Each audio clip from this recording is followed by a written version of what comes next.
로 예수께서 이르시되 하나님의 나라가 무엇과 같을까? 내가 무엇으로 비교할까? 마치 사람이 자기 채소밭에 갖다 심은 겨자씨 한 알 같으니 자라 나무가 되어 공중의 새들이 그 가지에 깃들었느니라. 또 이르시되 내가 하나님의 나라를 무엇으로 비교할까? 마치 여자가 가루 서말 속에 갖다 넣어 전부 부풀게 한 누룩과 같으니라 하셨더라. 예수께서 각성 각 마을로 다니사 가르치시며 예루살렘으로 여행하시더니 어떤 사람이 여짜오되 주여 구원을 받는 자가 적으니이까 그들에게 이르시되 좁은 문으로 들어가기를 힘쓰라. 내가 너희에게 이르노니 들어가기를 구하여도 못하는 자가 많으리라.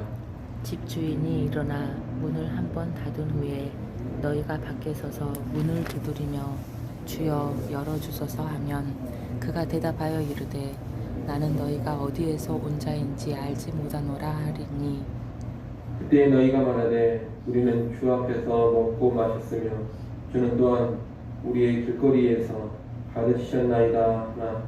그가 너희에게 말하여 이르되 나는 너희가 어디에서 왔는지 알지 못하노라. 행악하는 모든 자들아 나를 떠나가라 하리라.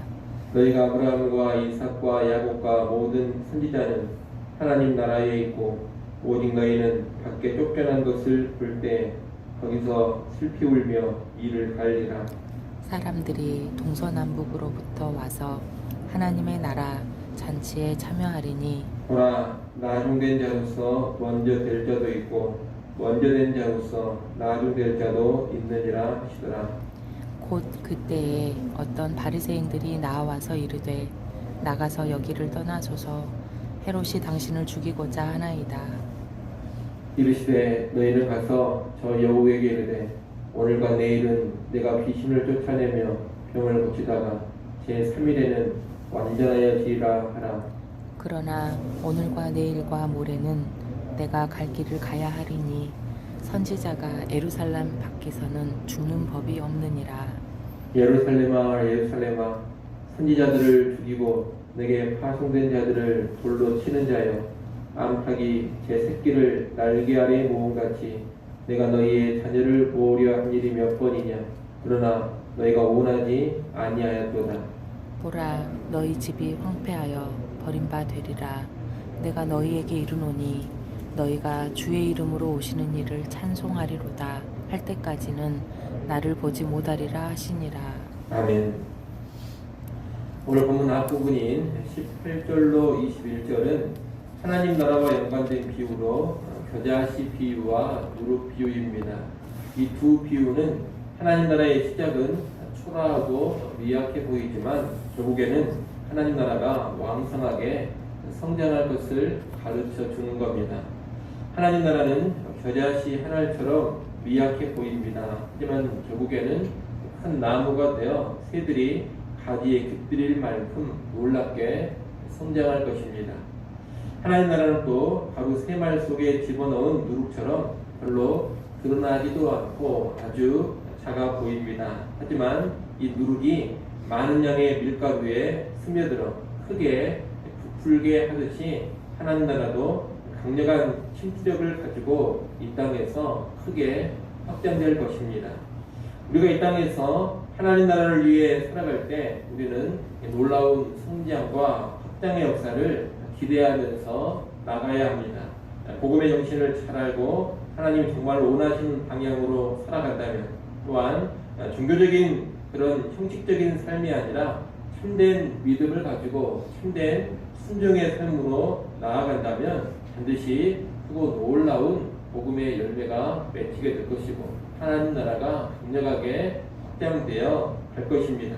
때로 복음과 하나님 나라를 위해 살아가는 우리를 반대하고 거칠게 대적하며 핍박하는 사람들이 나타날 수도 있습니다. 또 하나님 나라를 위하는 삶이 즉각적으로 큰 성과를 나타내지 못할 수도 있습니다. 그러나 계속해서 하나님 나라를 살아간다면 결국에는 크고 기민한 일들을 보게 될 것이고 결국에는 하나님 나라의 커다란 성장을 보게 되는 것입니다. 하나님 나라는 그 시작은 미약하고 초라해 보여도 결국에는 반드시 성장하고 확장되는 그 놀라운 생명력을 가지고 있기 때문입니다. 우리는 이것을 확신하면서 자꾸 미약하다 하더라도 내 삶의 자리에서 묵묵히 그리고 꿋꿋이 복음과 하나님 나라를 위해서 헌신적으로 살아갈 수 있어야 하겠습니다. 이어지는 22절로 35절까지 말씀은 예수님께서 예루살렘을 향해 가실 때 한 사람이 던진 질문과 연관해서 주신 말씀입니다. 예수님이 예루살렘을 향해 가실 때 누가 와서 물었습니다. 주여, 구원을 받는 자가 적으니까?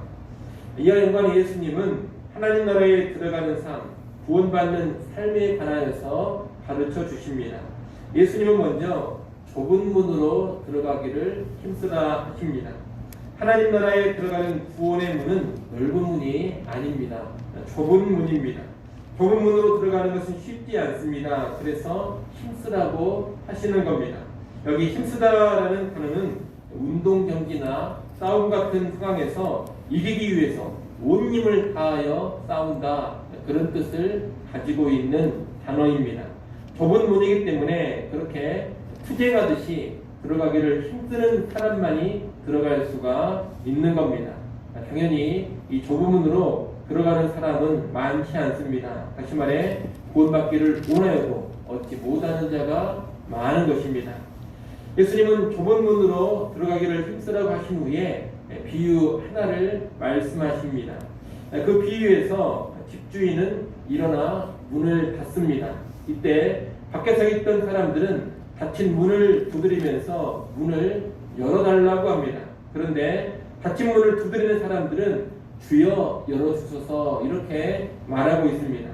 주여라고 부르는 것은 이들이 이 집주인을 알고 있다는 것을 의미합니다. 그런데 집주인의 반응이 의외입니다. 나는 너희가 어디에서 온 자인지 알지 못한다는 겁니다. 그러자 밖에 서 있는 사람들은 자기들은 주인을 잘 안다고 합니다. 우리는 주 앞에서 먹고 마셨으며 주는 또한 우리의 길거리에서 가르치셨습니다. 이렇게 말합니다. 그러나 주인의 반응은 여전히 냉담합니다. 나는 너희가 어디에서 왔는지 알지 못한다고 합니다.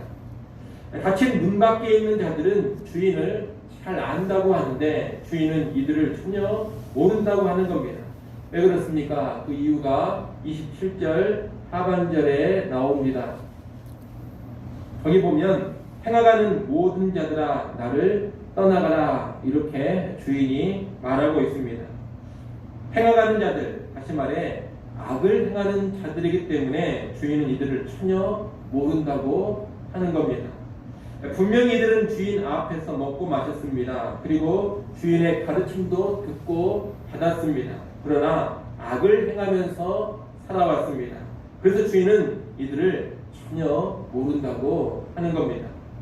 이 비유는 대단히 충격적입니다. 이 비유의 주인은 예수님을 가리키는데 예수님과 함께 음식을 먹고 예수님의 가르침을 들었다 하더라도 삶 가운데 악을 행하면서 살고 있다면 그 사람은 예수님과 아무런 상관이 없다는 겁니다. 외적으로 예수님과 함께하며 예수님과 가까운 것처럼 보여도 실제 삶에서 악을 행하며 살아간다면 그 사람은 사실 예수님과 아무런 관계가 없고 다시 말해 구원과도 전혀 상관이 없는 겁니다. 이런 사람들은 관습적인 종교 활동만 한 것이고 피상적인 지식으로만 살아온 것입니다. 진정으로 거듭난 사람들이 아닌 겁니다. 이런 사람들은 교회 활동을 많이 했기 때문에 자기는 예수님을 잘 알고 있다고 생각하고 자기는 예수님과 친밀하다고 생각을 합니다. 하지만 정작 예수님은 이들을 전혀 모른다고 하십니다. 이들은 참된 믿음의 소유자가 아니기 때문입니다. 그런 여러분, 그저 교회에 열심히 다니고 교회 활동 많이 하고 성경만 많이 알고 배운다고 해서 그 사람이 구원의 백성은 아니라는 것을 잘 알아야 합니다. 실제 삶 가운데 하나님 말씀대로 순종하며 살아가는 모습, 실제 삶 가운데 선한 열매를 맺는 모습이 있어야지만 이 사람이 참된 믿음으로 거듭난 사람이요 예수를 제대로 알고 있는 사람이요 구원받은 사람인 것입니다. 오늘 본문에 이 사람들은 아브라함과 이삭과 야곱과 모든 선지자들이 하나님 나라에 있을 때 자기들은 하나님 나라 밖으로 쫓겨난 것을 보게 됩니다. 그때 그들은 슬피 울며 이를 갈게 될 것입니다. 하나님 나라에 자기들은 들어갈 줄 알았는데, 구원받을 줄 알았는데 그렇지 않는다는 것을 늦게서야 깨닫고 슬퍼하며 한맺힌 가운데 이를 갈게 되는 겁니다. 여러분, 하나님의 나라는 동서남북의 모든 사람들이 와서 참여하는 나라입니다. 유대인과 이방인에게 공평하게 열려있는 나라입니다. 아브라함과 이삭과 야곱의 후손인 유대인들이라 할지라도 행하가는 자들은 참여하지 못합니다. 그러나 이방인이라 하더라도 참된 믿음으로 예수님을 영접하며 좁은 문으로 들어가고 선한 열매를 맺는다면 그는 하나님 나라 잔치에 참여합니다. 그런 점에서 하나님의 나라는 공평합니다. 먼저 된 유대인이라고 해서 유리한 것이 아니고 나중된 이방인이라고 해서 불리한 것이 아닙니다. 먼저 된 자가 나중되고 나중된 자가 먼저 되는 나라가 하나님 나라입니다. 누가 됐든지 간에 참된 믿음으로 예수님께 반응하면 들어가고 참된 믿음으로 반응하지 않으면 들어가지 못합니다. 우리는 하나님 나라가 이런 나라라는 것을 분명히 알고서 신앙생활을 해야겠습니다. 여러분, 안일하게 신앙생활하지 않기를 바랍니다. 내가 어떻게 살아도 예수만 믿으면 구원받는다, 뭔 짓을 해도 예수 믿었으니 천국은 가게 될 것이다, 그런 생각에 빠지면 안 됩니다. 예수를 안다 하면서도 행하는 자들은 사실 구원받지 못한 자들입니다. 천국 들어갈 줄 알았는데 막상 나중에 가보면 천국에 들어가지 못하고 지옥에 떨어지는 자신을 보게 될 것입니다. 선한 열매를 맺는 참된 믿음의 소유자만이 구원받습니다. 그 사람은 좁은 문으로 들어가기를 힘씁니다. 세상과 싸우고 죄와 싸우고 마귀와 싸웁니다. 예수님을 주인으로 모시고 순종하면서 선한 행실의 열매들을 맺어갑니다. 유대인이든 이방인이든 그런 사람이 구원받습니다. 이를 명심하시고 피상적인 신앙생활, 습관적인 종교활동으로 살아가지 마시고 좁은 문으로 들어가고 선한 열매를 맺는 참된 믿음, 거듭나는 믿음으로 살아가시기를 바랍니다. 구원과 된 이 가르침 후에 어떤 바리새인들이 와서 예수님을 죽이려고 하는 헤롯 왕의 계획을 알려줍니다. 그러나 이러한 말을 들었음에도 예수님은 헤롯의 계획이 예수님 자신의 사역에 아무런 영향을 미치지 못함을 말씀하십니다. 32절 말씀을 여러분이 한번 읽어보십시오. 32절 말씀이 있습니다. 이르시되 너희는 가서 저 여우에게 이르되 오늘과 내일은 내가 귀신을 쫓아내며 병을 고치다가 제3일에는 완전하여 지리라 하라. 아멘. 여기 보면 여우가 나오는데 이 여우는 당시 헤롯 왕의 별명입니다. 예수님이 지금 무슨 말씀을 하시는 것이냐? 나를 죽이려는 여우 헤롯에게 가서 나는 변함없이 내 사역을 수행하고 그 사역을 완전히 이룰 것이라고 말하라는 겁니다. 오늘, 내일, 3일은 특별한 의미가 있는 것은 아닙니다. 예수님께서 지속적으로 사역하시고 결국 그 사역을 이루실 것을 오늘, 내일, 3일이라는 이런 과정으로 표현을 하신 겁니다. 이어 예수님은 33절의 말씀을 하십니다. 그러나 오늘과 내일과 모레는 내가 갈 길을 가야 하리니 선지자가 예루살렘 밖에서는 죽는 법이 없느니라. 예수님은 계속해서 하나님 나라 사역을 감당하시며 결국에 그 사역을 완전케 하실 겁니다. 완성시키실 겁니다. 그러나 그 사역을 이루기 위해서는 예수님께서 오늘과 내일, 모레에 갈 길을 반드시 가야만 한다는 겁니다. 그 갈 길이란 다름 아닌 예루살렘으로 올라가서 십자가를 지시는 길입니다. 예수님은 선지자가 예루살렘 밖에서는 죽는 법이 없다 하시면서 하나님 나라 사역을 완전히 이루기 위해서는 내가 예루살렘 올라가 죽어야 한다는 것을 지금 말씀하고 계시는 겁니다. 예수님은 지금 하나님 나라 사역을 완전히 이루기 위해서 예루살렘으로 올라가고 계시는 길입니다. 그 누구도 이 길을 막지 못할 것이고 그 어떤 이유로도 예수님은 이 길을 포기하시지 않을 것입니다. 예수님은 실로 좁은 문, 좁은 길로 앞서서 가고 계시는 겁니다. 이제 예루살렘 올라가 죽으심으로 구원을 이루실 예수님은 예루살렘으로 대표되는 이스라엘 백성을 보면서 탄식을 하십니다. 34절 말씀을 보십시오. 34절 말씀 여러분이 읽습니다. 예루살렘아 예루살렘아 선지자들을 죽이고 내게 파송된 자들을 돌로 치는 자여 암탉이 제 새끼를 날개 아래에 모음같이 내가 너희의 자녀를 모으려 한 일이 몇 번이냐 그러나 너희가 원하지 아니하였도다. 아멘. 예루살렘은 그동안 하나님이 보내신 선지자들을 죽이며 폐역한 모습을 보였습니다. 하나님은 자기 백성을 사랑하셔서 품 아래에 모으고자 거듭거듭 선지자들을 보내셨습니다. 하지만 그들은 거부했습니다. 그 예루살렘이 이제 예수님도 거부하며 죽일 것입니다. 그 죽음으로 구원이 성취되고 하나님 나라가 완전히 이루어지지만 예수님을 죽인 예루살렘은 그에 대한 심판을 반드시 받게 될 것입니다. 그리고 예수님을 거부해서 심판받는 그들은 재림의 날까지는 다시 예수님을 보지도 못할 것입니다. 예수님께서 그들을 영원히 떠나버리시는 겁니다. 여러분, 예수님은 십자가의 죽으심으로 하나님 나라 사역을 완전히 이루십니다. 예수님을 받아들이는 사람들은 구원을 받습니다. 그러나 거부하는 사람들은 심판을 당하게 됩니다. 우리는 이것을 알고서 참된 믿음으로 예수를 믿고 예수를 영접하는 사람들이 되어야 하겠습니다. 하나님의 백성이라면서도 실상 예수를 거부하고 죽이려 했던 예루살렘, 이스라엘처럼 살아서는 안 됩니다. 교회를 다니면서도 그리스도인이라고 하면서도 실제 삶 가운데 예수를 거부하고 불순종하며 예수를 못 박아 죽이는 그런 사람이 되어서는 안 됩니다. 그러면 이런 사람들은 실상 구원과 상관이 없는 자들이요 심판받을 진노의 자식들에 지나지 않는 겁니다. 참된 믿음으로 예수를 모신 사람은 예수님처럼 좁은 문으로 들어가기를 힘씁니다. 행하지 않고 선한 행실의 열매를 맺습니다. 이를 통해 자기가 구원의 백성이라는 것을 입증하며 구원을 이룹니다. 하나님 나라에 들어가서 하나님 나라를 반드시 누리게 되는 겁니다. 아무쪼록 우리 모두는 참된 믿음으로 예수를 영접하고 하나님 나라의 진정한 백성으로서 구원을 누릴 수 있기를 간절히 축원합니다. 기도하겠습니다.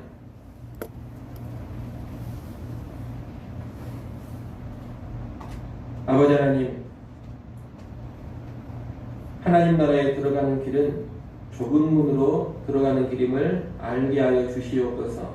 그저 입술로만, 형식적인 신앙의 고백으로만, 그저 외적인 교회 활동으로만 들어갈 수 있는 나라가 아니라는 것을 분명히 알게 하여 주시어서 참된 믿음으로 예수를 모시고 참된 믿음으로 거듭나서 진정한 구원의 백성 되게 하여 주시옵소서. 아버지 하나님, 거듭나 선한 열매 맺어가기를 간절히 바라고 원합니다. 우리 일상의 삶 가운데 예수 그리스도를 주인으로 모시고 예수님의 뜻에 순종하며 살아가기를 원합니다. 참된 믿음의 증거를 삶의 열매로 보이게 하시고 그런 믿음으로 살아서 구원에 이르게 하여 주시옵소서. 우리 가운데 그 누구도 그저 형식적인 믿음, 형식적인 신앙생활로 끝나지 않도록 우리를 붙잡아 주시옵소서. 아버지 하나님, 이 시간 하나님께 나와 기도합니다. 하나님 앞에 다시금 겸손하게 엎드리게 하시고 우리 모든 삶의 형편 가운데 하나님을 의지하게 하여 주시옵소서. 겸손히 엎드리는 주의 백성들을 위하여 은혜와 공의를 베푸시기를 간절히 바라고합니다. 시간 가정과 자녀들을 위하여서, 교회를 위하여서, 나라 민족을 위하여서 기도할 때 들으시고 크고 비밀한 응답들 허락하여 주시옵소서. 예수님의 이름으로 기도드리옵나이다. 아멘.